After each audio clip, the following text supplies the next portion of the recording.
Hey there, this is Christine. Thanks so much for tuning into my mostly keto kitchen today. So today I'm going to talk about LDL cholesterol, and I've kind of been putting it off for a while because it's complicated and there's some things in science that are actually more simple than they seem. So I would say diabetes falls into that because glucose and diabetes, it's really clear what the connection there is, but it's much less clear the connection between LDL and cardiovascular disease. And honestly, I think a lot of doctors are not really keeping up in the field if they don't know some of the stuff that I'm going to tell you about today. So remember, I am not a doctor. I have a biochemistry PhD, so I understand the stuff pretty well, but I don't have that clinical side of it. So the doctor that I look to that's really helping me understand this stuff is Peter Attia.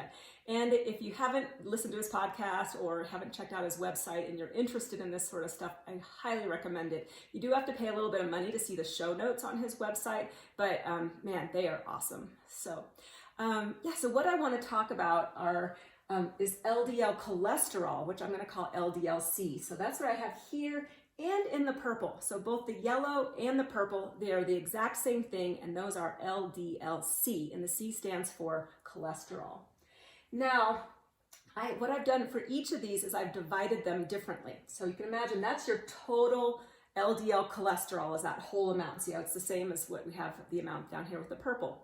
However, the way I divided them was different. So the top one got divided into big chunks, and the bottom one is getting divided into little chunks. So each of those chunks, that cholesterol is going to end up in the inside of the particle.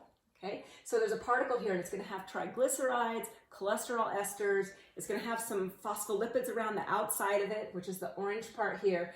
And then here's the kicker. There's going to be one of these blue proteins, ApoB protein. There's going to be one protein that wraps around each of those. And the same is true if the cholesterol gets divided into a bunch of little chunks. You're going to have one ApoB protein wrapped around each of those little ones. Now, what I've got down below is sort of a mimic of like the endothelial cells. So this is your blood vessel, and here are the cells. Notice that the little guy can get in between the cells pretty easily, whereas the big guy is too big and fat, so it's not going to be able to get in there as easily.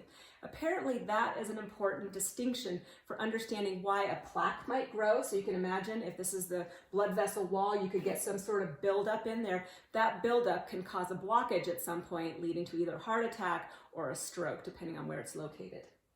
So here's the thing to ask your doctor about is if you've got high cholesterol, say, hey, can I go and have an ApoB test? Because if you get the ApoB test, then it's going to be a good estimate of the number of particles that you've got in your blood.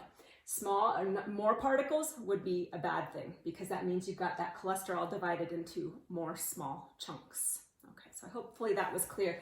Now, here I'm going to show you a picture. And this comes from Peter Attia's website.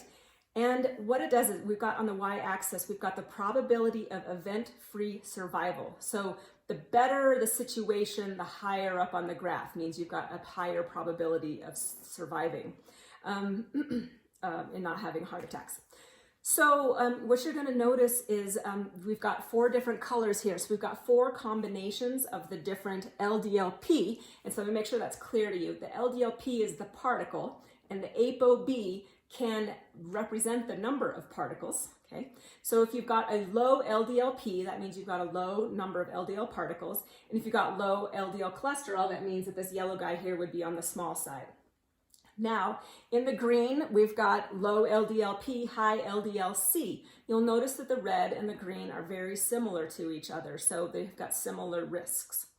Notice that the other two, the blue and the yellow, there's quite a bit of difference between those two and the red and the green.